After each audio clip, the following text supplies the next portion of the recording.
Sesaat lagi kita ikuti talk show Halo Sulawesi Barat. Sampaikan respon Anda di layanan interaktif 0426 23 22443, SMS atau WhatsApp di 0822 9609 0996.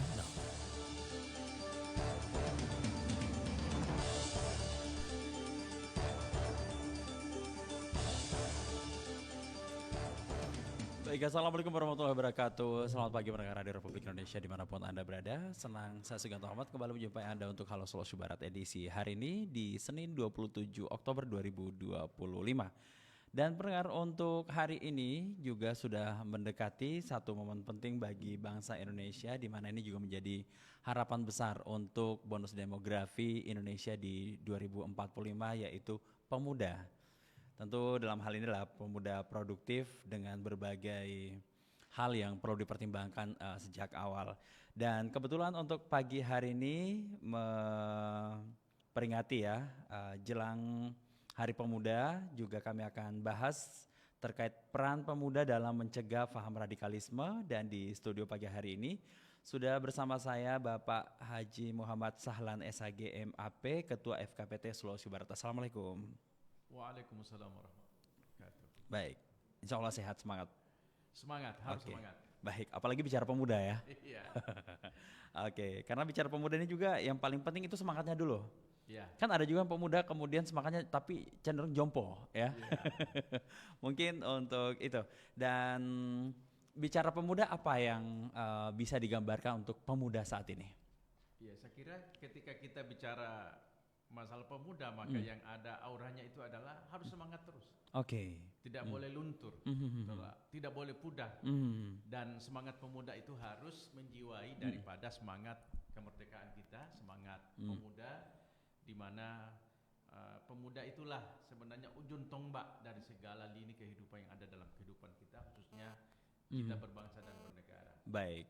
Jadi kan sekarang juga perdebatan lumayan panjang nih mengenai pemuda antara generasi sebelumnya, milenial, Gen Z dan Gen X dan seterusnya, yang sekarang ini juga terus bergulir. Tapi satu kata kunci untuk pemuda yaitu semangat ya. Ya, pemuda itu tidak boleh luntur oleh semangatnya. Harus terus berkreasi, harus terus berinovasi, dan harus terus bergerak dan berdampak. Baik, itu yang paling digarisbawahi dulu. Jadi pemuda juga perannya sangat jauh sebenarnya ya. Bukan hanya bagaimana kemudian semangat saja, tapi ada dampaknya juga. Apalagi membicarakan Indonesia untuk bonus demografinya di 2045 ini. Tapi kan artinya memastikan bahwa semua itu sesuai dengan harapan, ekspektasi kita juga tidak gampang. Mungkin akan banyak hambatan-hambatan tertentu yang bisa saja dialami ya untuk proses-proses tersebut, termasuk radikalisme di tengah masyarakat. Tidak lepas juga dari pemuda yang karena semangat juga itu juga biasanya lebih cepat ya, lebih berapi-api ketika mungkin informasi yang diterima mungkin kurang maksimal ditelaah dan seterusnya. Ini juga bisa cukup berbahaya sebenarnya. Iya. Jadi memang hari ini kita diberikan sebuah perbesar, di mana ketika kita mencoba menganalisa perkembangan kepemudaan kita hari ini, tentu kita tidak bisa berbicara di masa lalu. Karena masa lalu dan masa kini itu sangat jauh berbeda. Sehingga dari itulah kenapa kemudian perdebatan di antara ya misalnya generasi Z, generasi milenial, generasi reformasi misalnya, itu sangat jauh berbeda. Maka dari itulah selalu orang berbicara bahwa di setiap orang itu ada zamannya dan di setiap zaman itu ada orangnya. Itu bisa diartikan bahwa pemuda hari ini harus banyak belajar dengan pemuda-pemuda yang telah berjalan selama ini, dan bahkan yang lalu. Kita harus mencari tahu bagaimana semangat pemuda kita di masa lalu, di era 40-an, masuk 70, masuk 80, 90, di era 2000 kan berbeda. Kalau berbicara mengenai potensi berkembangnya, saya pikir tetap sama dan punya rintangan masing-masing ya dengan generasi-generasi tersebut. Tapi katakanlah kita bicara mengenai potensi radikalisme. Ini kan eranya beda nih. Ya mungkin proses perputaran informasinya juga beda.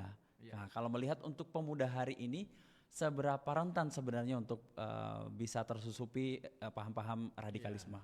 Jadi memang untuk kondisi kita di Indonesia, khususnya di Sulawesi Barat, pemuda ini bisa menjadi sebuah sarang yang sangat empuk bagi mereka yang mencoba untuk melakukan pencucian otak terhadap paham radikalisme. Pencucian otak yang saya maksud ini adalah itu sangat rentan kepada pemuda yang tidak memiliki ilmu pengetahuan, dalam artian kesing yang kosong. Maka di sana lebih mudah untuk dipengaruhi. Karena kenapa? Proses radikalisasi ini kan berdampak kepada apa yang terjadi dalam masyarakat kita. Dan hari ini oleh dunia maya, oleh dunia nyata, itu kita sangat diberikan sebuah tanggung jawab besar bahwa ternyata pemuda itu harus dibekali dengan ilmu kearifan lokal, ilmu agama, ilmu wawasan kebangsaan. Nah, kalau ilmu kearifan lokal, agama, wawasan kebangsaan, pemuda tidak miliki, maka inilah yang mudah dirasuki paham-paham radikalisme. Coba kita lihat, di dalam kehidupan kita hari ini, kita tidak jarang menemukan adanya pemuda-pemuda kita yang memiliki karakter intoleran, karakter fanatik, karakter revolusioner, karakter yang eksklusif, bahkan karakter yang mengingkari bahwa keberadaan Pancasila, keberadaan Bhinneka Tunggal Ika, kebenekaan NKRI, bahkan Undang-Undang Dasar, itu kan hanya bikinan manusia. Nah, kecenderungan mereka itu, mereka mengatakannya, ini bisa kita rubah. Nah, sedangkan falsafah hidup kita hari ini, Pancasila menjadi pedoman hidup kita, yang kemudian kita meyakini bahwa Pancasila dengan seluruh yang ada di dalamnya, tak satu pun yang bertentangan dengan ajaran agama. Kalau di Islam tidak ada yang bertentangan dengan Al-Quran dan hadis. Kalau di Kristen tidak ada yang bertentangan dengan Injil, Katolik. Kalau di Hindu, Buddha tidak ada yang bertentangan dengan kitab Weda, tidak ada yang bertentangan dengan kitab Zabur. Karena semua agama mengajarkan cinta dan kedamaian. Karena akar daripada radikalisme itu adalah berusaha melakukan sebuah gerakan tindakan yang ketika keinginannya tidak terwujud, maka yang dilakukan adalah kekerasan. Oke. Nah, kalau gambarannya seperti itu misalnya, kemudian dari riset ataupun mungkin juga pengamatan di lapangan, apa yang kemudian membuat pemuda sekarang ini sepertinya sangat mudah untuk punya keinginan mungkin mengutak-atik apa yang selama ini sudah kita yakini bersama? Iya, karena memang kecenderungan pemuda itu kan lebih senang pada sesuatu yang baru. Oke. Bahkan pemuda itu lebih senang dengan berbagai macam tantangan. Itu alami ya? Itu alami. Nah, sehingga dari itu tugas kita bagaimana agar mengisi mereka dengan ilmu-ilmu agama, ilmu-ilmu sosial, ilmu-ilmu budaya, ilmu-ilmu ekonomi, ilmu-ilmu ekologi. Nah, ekologi hari ini bagus. Kalau kita mencoba mensandingkan bahwa ternyata ada 3 magnet kehidupan yang harus bersanding dalam kehidupan. Magnet itu apa? Hubungan manusia dengan Tuhan, hubungan manusia dengan alam, hubungan manusia dengan satwa. Semuanya itu potensinya adalah bagaimana agar kita menciptakan kedamaian, kerukunan, ketentraman di dalam masyarakat kita. Nah, kalau pemuda kemudian hari ini mencoba mewarnai kehidupan kita, maka ia harus dibentengi dengan ilmu agama. Oke, jadi fungsi-fungsi pencegahan yang lebih awal. Tapi kan sebelum kemudian pemuda punya power untuk menentukan keinginan mereka, arah-arah mereka juga persiapannya kan harus lebih awal. Sebenarnya persiapan yang seperti apa dan sejak kapan sebenarnya hal tersebut disiapkan? Jadi hari ini oleh FKPT Sulawesi Barat itu sudah melakukan sebuah survei. Ya, saya kira juga kita sudah isi kemarin beberapa minggu yang lalu. Itu indeks risiko terorisme atau radikal terorisme, di mana kita mencoba mencari tahu ya, untuk di tahun 2025 ini oleh FKPT ya berdasarkan surat dari BNPT itu ada 3 kabupaten yang kita jadikan sebagai survei, yaitu Pasangkayu, Mamuju Tengah dan Mamuju. Di dalamnya apa? Kita mencoba mencari tahu Kalau selama ini pemuda kita ini rentangnya di mana? Hobinya apa? Kesukaannya apa? Misalnya, kalau kita ini kan lagi doyan yang namanya dunia digital. Maka kecenderungan kita adalah mencari tahu, oh saya ini lebih sukanya nonton ini. Penceramahnya siapa? Kemudian pematerinya siapa? Maka dari sana kita bisa mengambil sebuah gambaran bahwa ternyata pokok-pokok pikiran yang selama ini yang dilakukan oleh si A, si B, si C ternyata berlatar belakang dari ini. Kemudian setelah itu kita cari tahu, oh buku apa yang dia baca? Oh buku ini, buku ini, buku ini. Oh iya, kita langsung bisa paham. Nah, apakah kemudian kita ini harus berpangku tangan? Tidak boleh. Kita harus mampu memahumkan, memahamkan. Makanya itu istilah belajar itu sesungguhnya bukan hanya membaca. Belajar itu bagaimana kita memahami, menganalisa, memahami sesuatu dari ujungnya sampai ke ujungnya lagi. Artinya apa? Bahwa proses belajar ini bukan hanya dibaca saja, tapi bagaimana kita memahami dengan bertanya, dan bertanya. Oke. Baik, kita juga buka peluang ya untuk pendengar kita yang ada di rumah, termasuk terutama pemuda yang mungkin juga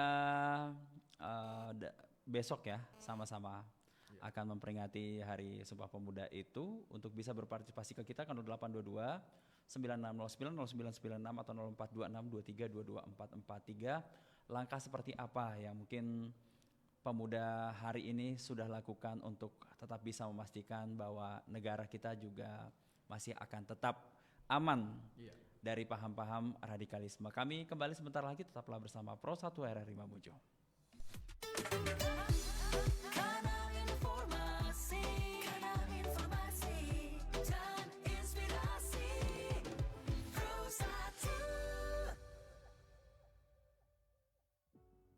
Dulu kita membangun jembatan bersama, kerja bakti, bersih-bersih kampung, saling membantu kalau ada yang kesusahan. Itu namanya gotong royong, warisan indah dari nenek moyang kita. Nah, bicara soal gotong royong, zaman sekarang juga masih relevan kok. Gak hanya harus dengan angka cangkul, tapi dengan kamu peduli untuk ikut serta meramaikan pemilu, menyampaikan ide dalam kelompok, urunan donasi secara digital, semua itu juga bisa dilakukan secara gotong royong. Zaman boleh berubah, tapi semangat untuk gotong royong jangan pernah goyah. Yuk kuatkan lagi semangat gotong royong, karena gotong royong itu Indonesia.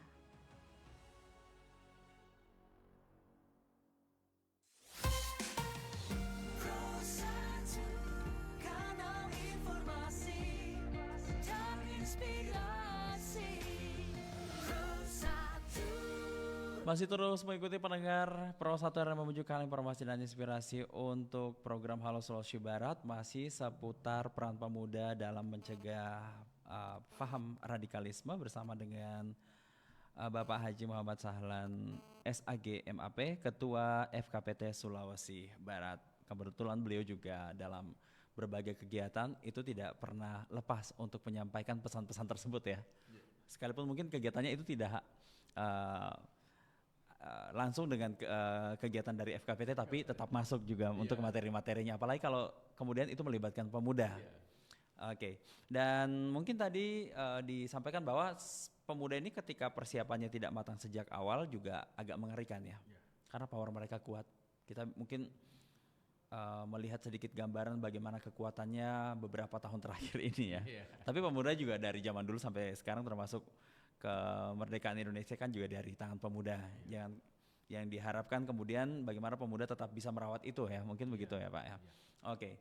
Nah, untuk mungkin hal yang paling menakutkan yang bisa terjadi, atau mungkin dari pengamatannya sejauh ini, paham-paham apa yang banyak dibicarakan oleh pemuda yang mungkin sebenarnya itu sudah mengarah pada paham-paham radikalisme? Iya, jadi sebenarnya itu kita harus bisa membaca bahwa ternyata paham radikalisme itu sudah bersahabat dengan kita. Oh ya? Iya. Sedekat salah satunya itu? itu apa? Misalnya intoleran. Oke. Kemudian fanatik. Jadi kita menyebut radikalisme ini tidak melulu tentang bagaimana kemudian sekasar itu di tengah masyarakat ya, Tapi ketika memang sudah ada pemikiran intoleran itu sudah radikal Iya, sebenarnya. itu sudah ciri khas. Hmm. Jadi itu akarnya. Akarnya. Iya, jadi misalnya seperti ini. Hmm. Kalau kita intoleran, maka kita akan selalu merasa bahwa nanti pendapat saya. Oke. Intoleran itu banyak ya. Iya, keyakinan saya. Mhm. Tidak menerima pendapat yang lain, tidak menerima keyakinan yang lain. Maka itulah intoleran. Maka kenapa kemudian moderasi beragama digaungkan oleh kita? Karena perbedaan ini tidak bisa kita hindari. Kita ini hidup bermasyarakat, itu bersuku-suku, berbangsa-bangsa. Mengapa kemudian Indonesia ini kemudian dikatakan sebagai surga dunia? Karena kita terdiri dari berbagai macam suku, ras, agama, tetapi kita bisa rumput. Ya itu Ya, yang itu buat kita tadi. kaya. Nah, kemudian kalau ada sifat intoleran, maka ini akan mencederai dalam sebuah hubungan kita. Bayangkan saja kita di RRI atau di mana saja. Ketika kita berbeda, jangan aku dengar itu si Ganto, agama Hindu itu, agama Misalnya. Kristen itu, Katolik itu misalnya. Ini kita misalkan. Nah, sedangkan kita ini berada dalam suatu ruangan yang berbeda, tapi ruangan yang sama. Lalu kemudian kita harus dibedakan karena hanya faktor berbeda. Maka itu tidak boleh kita hidupkan di dalam jiwa intoleran itu. Karena ini merupakan ciri khas daripada radikalisme. Belum lagi fanatik. Selalu merasa diri yang paling benar, yang lain itu salah. Sedikit-sedikit takfiri. Itu contoh. Sedikit-sedikit bid'ah. Oke. Yang kajian bukunya itu baru hanya beberapa. Kemudian haram itu bid'ah. Oke. Nah, itu juga ciri. Tapi anak muda kan gampang demam ya Pak ya. Oh iya, gampang. Makanya saya bilang pemuda itu paling enak ketika dia kosong itu dicuci otaknya. Oke, siap. Setelah itu langsung demam. Iya, langsung tindakan. Oke. Nah, itu diantaranya intoleran. Ciri yang lain. Nah, eksklusif. Eksklusif. Ya, eksklusif itu Oh ya. biasanya berada pada satu tempat di mana mereka memilih-milih teman. Oh ya, kamu sama itu. Ini tidak satu daerah.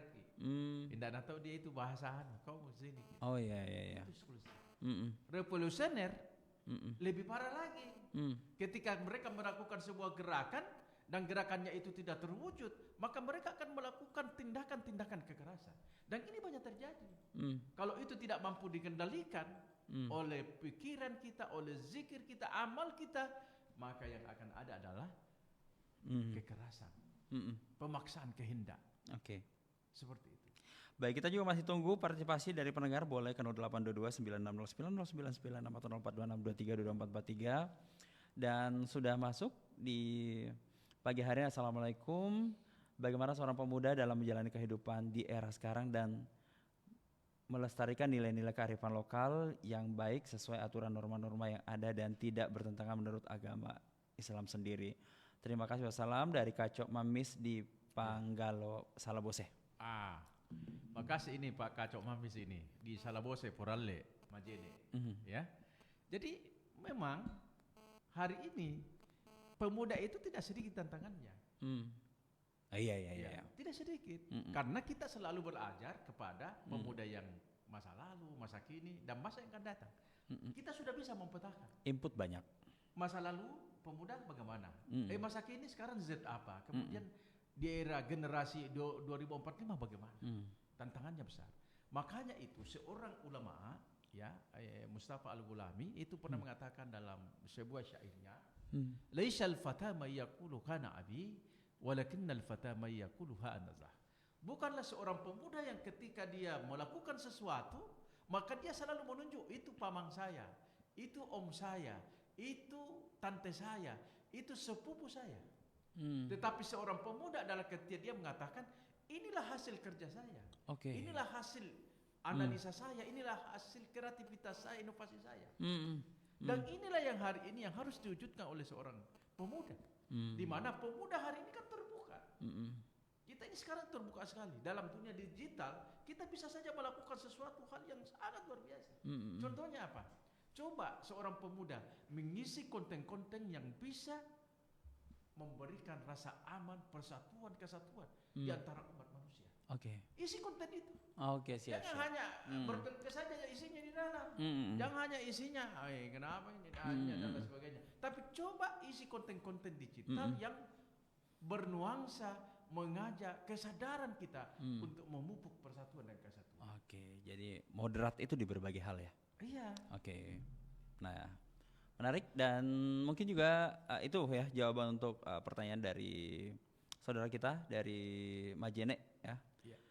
Dan untuk pertanyaan yang lain juga masih kita tunggu kan 0822 9609 0996. Ini diskusi kita pagi hari ini ternyata cukup segar untuk saya juga.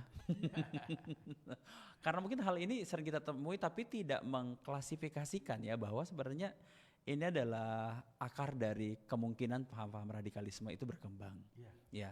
Jadi mungkin banyak juga yang paham-paham selama ini terjadi begitu saja secara alami tanpa ada input tertentu ya. Iya. Ya misalnya tadi eksklusivitas. Iya.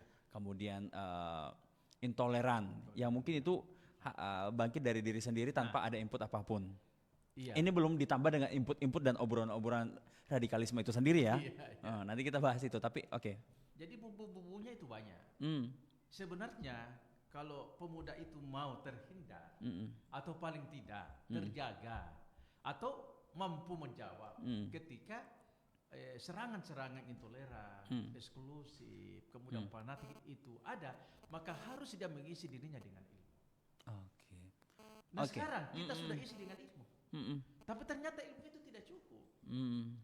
Maka harus dibarengi dengan adab. Oh ya siap, ini menarik. Iya. Mm-mm. Makanya itu ya, Rasulullah SAW mengatakan, "Allimu auladakum wa ahlikum bil khair wa adabuhum."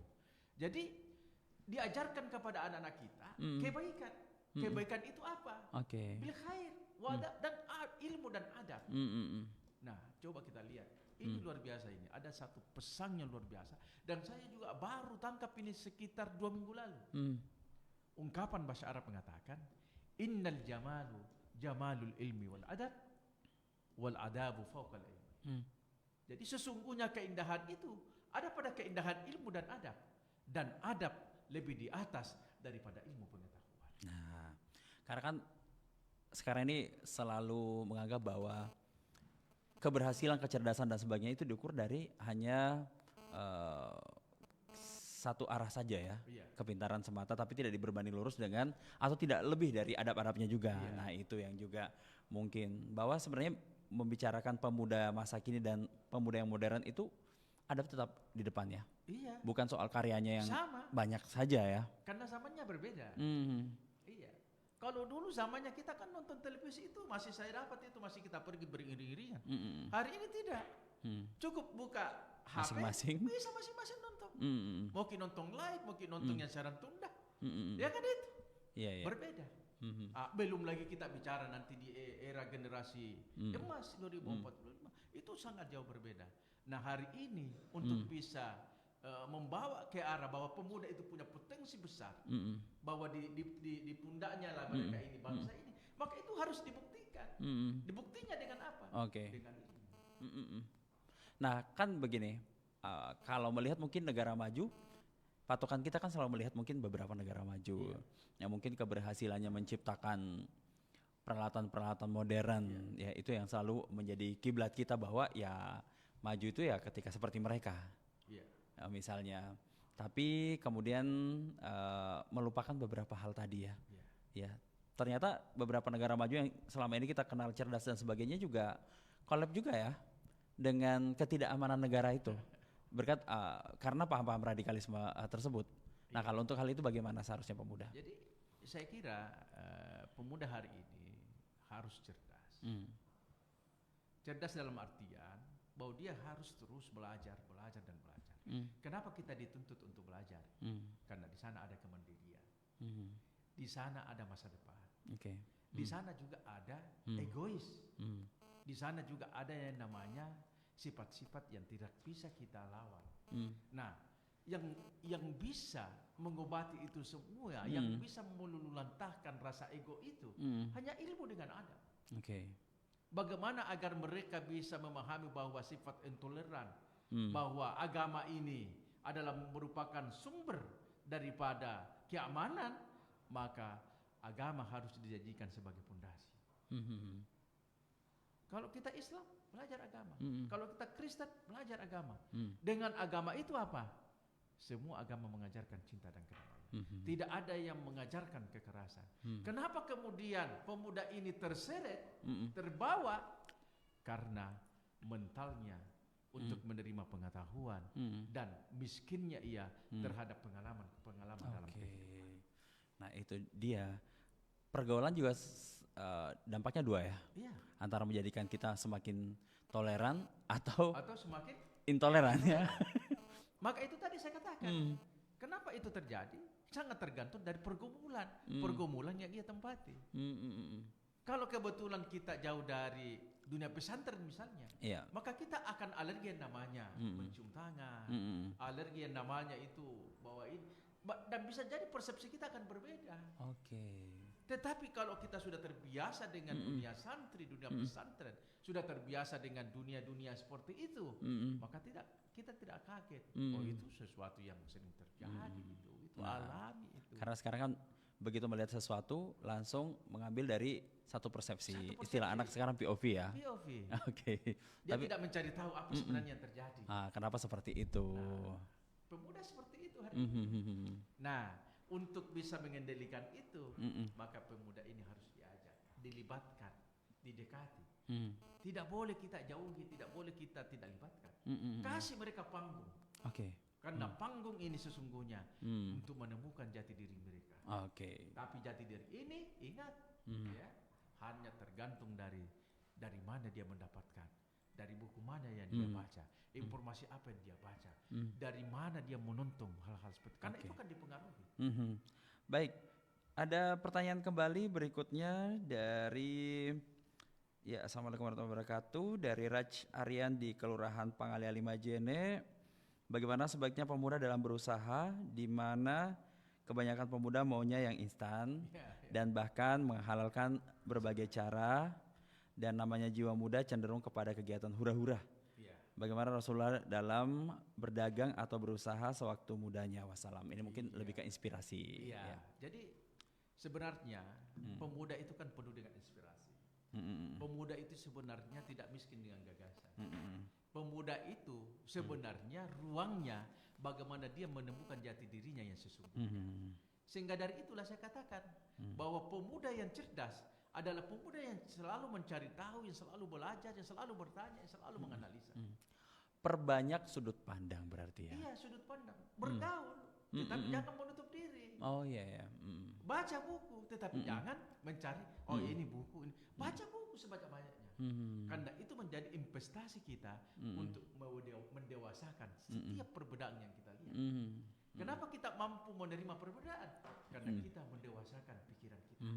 Kita mendewasakan karakter kita. Tidak cenderung untuk menyalahkan. Nah, kenapa kemudian pemuda itu keinginannya mau instan? Maka itu tidak akan terbentuk. Yang terjadi adalah dia menyalahkan, cenderung merasa dirinya yang paling benar. Baik. Nah, saya punya pertanyaan, mungkin seberapa besar power pemuda sekarang ini, baik untuk hal yang positif dan seberapa besar juga power tersebut untuk bisa menghancurkan sebuah negara? Jawabnya nanti aja ya Pak ya. Kita jeda dulu, tetaplah bersama Pro 1 RRI Mamuju. Pro 1, kanal informasi dan inspirasi. Pro 1. Aduh, ternyata nggak bener ya info ini. Mana aku udah share link ke grup lagi. Hapus aja deh. Semoga aja belum ada yang lihat. Kenapa sih? Pagi-pagi udah ribet. Ini nih, tadi aku share link berita ke grup tapi ternyata beritanya hoax. Kan jadi nggak enak. Makanya kalau mau share berita cari sumber yang bener dong. Jangan portal sembarangan. Kalau aku sih referensinya ini nih, rri.co.id. Infonya lengkap, ada berita update tentang Jakarta, Nusantara dan dunia. Dan yang terpenting, berita-beritanya dijamin bener dan bukan hoax. Apa tadi? rri.co.id. Wah, iya nih. Lengkap ya infonya. Ada juga berita foto, video, infografis, dan bisa sambil streaming RRI juga. Wah, mantep sih ini. Pokoknya update berita tentang daerah kita yang benar alias anti hoax ya di rri.co.id. rri.co.id, sumber terpercaya dan teraktual. RRI Digital. Nikmati kemudahan interaksi, partisipasi, dan kolaborasi dengan RRI Digital. Interaksi, dengar dan saksikan siaran langsung kami, daftarkan akun kamu, dan mulailah berinteraksi di setiap program dan konten kami. Partisipasi, kreasikan konten kamu dengan berita, podcast, vlog, film, musik, dan playlist. Kolaborasi, kami mengajak berbagai komunitas untuk berkembang bersama melalui digital platform.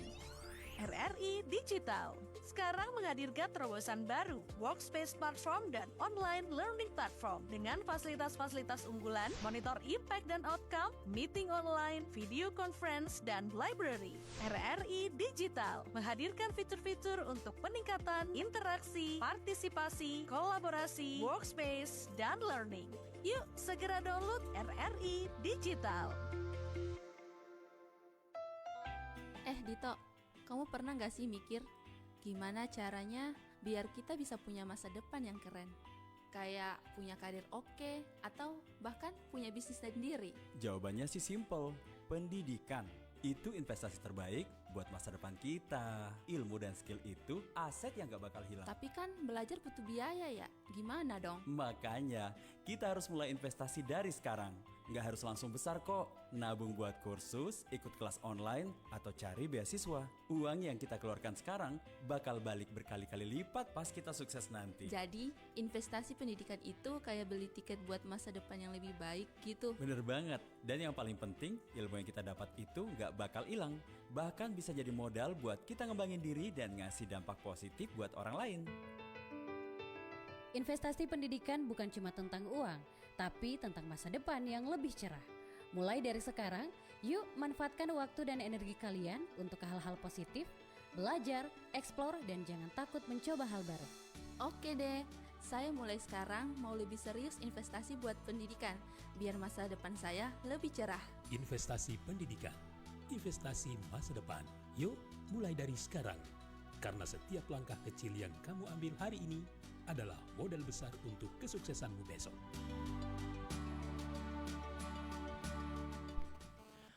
Anda masih terus mengikuti Halo Sulawesi Barat pendengar pagi hari ini 96 FM 100,2 RRI Digital dan juga di rri.co.id serta di live Facebook. Dan saya masih bersama dengan Bapak Haji Muhammad Sahlan SHG MAP, Ketua FKPT Sulawesi Barat, masih membahas mengenai pemuda dan juga pencegahan paham-paham radikalisme. Tadi sudah disampaikan banyak, termasuk hal tersebut baru bagi saya, mungkin umum di masyarakat, tapi kita tidak pernah menyadari ya, bahwa hal tersebut sebenarnya adalah sudah mengarah ke paham-paham radikalisme. Nah, kalau melihat mungkin kekuatan pemuda di hari ini kan kita juga satu sisi sering melihat bahwa seberapa powerful sih, tapi Indonesia sudah membuktikan bahwa di pemerintahan yang baru ada pemuda juga yang menjadi wakil presiden, menunjukkan bahwa kekuatan sudah sampai di sana ya, termasuk mengambil peran-peran yang selama ini mungkin banyak diisi oleh generasi-generasi sebelumnya. Nah, bicara mengenai kekuatan pemuda hari ini, kalau mengukurnya dari kacamata Bapak sendiri? Kita harus mampu memahami bahwa radikalisme itu kan sesungguhnya itu muaranya itu dua. Oke. Ada positifnya dan negatifnya. Kalau orang yang berwawasan radikalisme muaranya positif itu, maka kecenderungannya itu adalah dia akan membela negaranya. Kecenderungannya itu dia akan belajar. Kecenderungannya itu untuk dia bergotong royong. Kecenderungannya itu dia akan menjadi pemimpin yang punya visioner. Tetapi kalau pemuda itu kemudian kecenderungannya pada radikalisme negatif, maka yang dia akan dorong itu adalah intoleransi. Dia akan takfiri. Kemudian dia tidak akan menjaga yang namanya gotong royong. Sehingga dari itulah sesungguhnya powerful seorang pemuda adalah bagaimana dia selalu mengisi dirinya dengan sesuatu yang baru, yang kemudian dia bisa mampu membangkitkan semangat itu dalam masyarakat. Perubahan-perubahan drastis yang terjadi dalam sebuah negara itu kan dari pemuda, mahasiswa, mahasiswa of control. Bagaimana dia menjadi agen perubahan. Jadi kalau mahasiswa hari ini, pemuda kita hari ini selalu mengatakan bahwa saya adalah agen perubahan, maka hari ini bangsa ini akan menjadi maju dan sejahtera. Sulawesi Barat ini akan maju dan sejahtera. Tetapi kalau kecenderungan pemuda kita hanya untuk mencari benang putih atau benang hitam atau benang merah, maka yang akan ada adalah kehancuran bagi bangsa kita. Oke.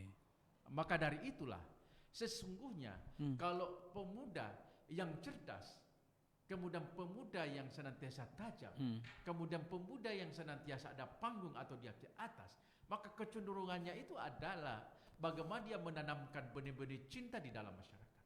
Bagaimana dia menanamkan nilai-nilai keteladanan. Jadi suara pemuda powerful bagi masyarakat untuk melakukan sebuah perubahan ketika kecerdasan itu tidak dijadikan sebagai alat untuk menggurui. Oke. Ketika dia tajam, dalam artian tajam berbicara, kuat, tapi dia tidak melukai. Dia tajam, dia sampaikan seluruh unek-uneknya, tetapi berangkat dari rasa cintanya. Lalu kemudian ketika dia diberikan panggung, dia betul-betul memanfaatkan panggung itu. Ketika dia di atas, dia tidak cenderung untuk menghalangi, atau tidak cenderung untuk memfitnah, tidak cenderung untuk menganiaya dan lain sebagainya. Maka powerful untuk mewujudkan pemuda dalam mengisi pembangunan kita adalah mereka yang senantiasa haus di dalam mencari ilmu, mencari iktibar, mencari hikmah dari seluruh perjalanan yang ada dalam kehidupan ini. Oke. Memenangkan untuk 80 tahun Indonesia kan bukan hanya di tahun pertama kemudian bisa masuk ke tahun pertama NKRI ini ya, Pak. Sampai di tahun ke-80 kan juga benar-benar dimenangkan sampai selama itu harusnya ya hitungannya. Oke. Merawat NKRI bisa dibilang juga masih bagian dari kekuatan pemuda ya? Iya. Karena kalau merawat NKRI ini ya saya kira pemuda yang paling punya potensi untuk merawat itu. Artinya bahwa sampai di tahun ke-80 ini juga masih menunjukkan bahwa pemuda kita masih sekuat itu. Iya. Pemuda itu di segala suasana, di segala zaman itu punya peran yang besar. 80 tahun Indonesia merdeka ini itu kan tidak terlepas dari pemuda. Pemuda dengan semangatnya memberikan semangat kepada para pejuang kita untuk kemudian bahu berbahu bersama-sama kompak bekerja sama demi untuk meraih kemerdekaan. Ketika kekuatan tersebut tersusupi paham radikalisme, apa hal terburuk yang bisa saja terjadi? Jadi kalau misalkan pemuda ini tersusupi oleh paham radikalisme, maka yang akan ada adalah kehancuran. Kehancuran dalam artian apa? Bahwa kita ini tidak memiliki masa depan. Nah, kalau pemuda ini sudah teracuni oleh pikiran-pikiran radikal, bagaimana tidak mampu membangun komunitas dalam sebuah masyarakat, yang akan ada adalah saling menyalahkan, saling menyudutkan. Kemudian segala sesuatu dilakukan, maka akan cenderungannya adalah takfiri atau bid'ah atau apa saja. Maka ketenangan di dalam kehidupan kita ini akan terganggu. Maka racun-racun seperti ini itu harus mampu kita obati. Karena tidak mungkin tidak ada, pasti ada. Tetapi tugas kita adalah bagaimana mengobati racun itu agar racun itu mulai hilang dalam kehidupan. Pemuda itu sering penasaran ya, apakah power mereka masih kuat atau tidak. Itu kan juga sering kali. Akhirnya mereka cenderung coba-coba. Tapi kan dikhawatirkan ketika coba-cobanya ini benar-benar coba-coba yang tidak dapat dipulihkan kembali. Makanya tadi saya katakan bahwa pemuda itu suka tantangan. Semakin Anda tantang pemuda itu, maka semakin bersemangat dia untuk menyelesaikan tantangan. Tapi yang bisa dicatat bahwa bisa merdeka dan bisa membawa sampai ke angka 80 juga sebuah bukti bahwa ya pemuda masih kuat ya. Iya. Itu artinya apa? Bahwa mereka punya sirkulasi ilmu pengetahuan. Masih bisa bertahan. Masih bisa bertahan. Kemudian yang paling penting adalah mereka tidak melupakan kearifan lokal, sejarah yang berbicara.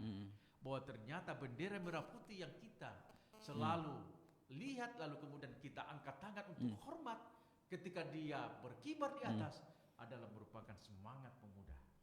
Adalah semangat untuk merdeka dari kebodohan, merdeka dari kezaliman, dan kita menjadikan kecerdasan kita ini untuk bisa bermanfaat kepada orang. Baik, untuk Hari Sumpah Pemuda yang kita peringati besok, pesan apa yang bisa disampaikan dari FKPT untuk pemuda di seluruh Iya. Indonesia? Saya sangat mengharapkan kepada seluruh pemuda sebagai agen perubahan, sebagai pemegang tonggak, ya, pemegang tonggak kelangsungan daripada bangsa kita ini, bahwa di tangan kalianlah negara ini. Isi dengan apa? Dengan ilmu, dengan kearifan, dengan kebijakan, dan dengan kemanusiaan. Kita belajar untuk mampu memahami diri kita, bukan untuk menggurui. Kita cerdas, kita pintar, tetapi jangan menggurui. Kita mampu ke atas, kita mampu membawa satu panggung ke panggung yang lain, bukan dengan cara menghalangi atau menghasut dan menyalahkan orang. Tetapi kita juga tajam dalam bersuara, bertindak tanpa harus melukai. Kita mampu melakukan itu semua dengan cinta dan keteladanan. Karena kenapa? Pemuda hari ini adalah pemuda yang akan bergerak, yang akan berdampak demi untuk mengisi kemajuan dan kesejahteraan masyarakat kita. Baiklah, mungkin diskusi kita pagi hari ini sebagai pengantar jelang peringatan Sumpah Pemuda kembali di tanggal 28 Oktober 2025 besok juga bisa menjadi bekal yang luar biasa. Begitu mungkin Pak ya. Baiklah, dan pendengar pagi hari terima kasih untuk pertanyaan Anda, partisipasi Anda bersama kami di Halo Sulawesi Barat terkait peran pemuda dalam mencegah paham radikalisme. Juga untuk narasumber saya Bapak Haji Muhammad Sahlan SAG MAP, Ketua FKPT Sulawesi Barat. Dan kita tuntas sampai di sini dan pamit dari pendengar Anda. Selamat pagi, wassalamualaikum warahmatullahi wabarakatuh.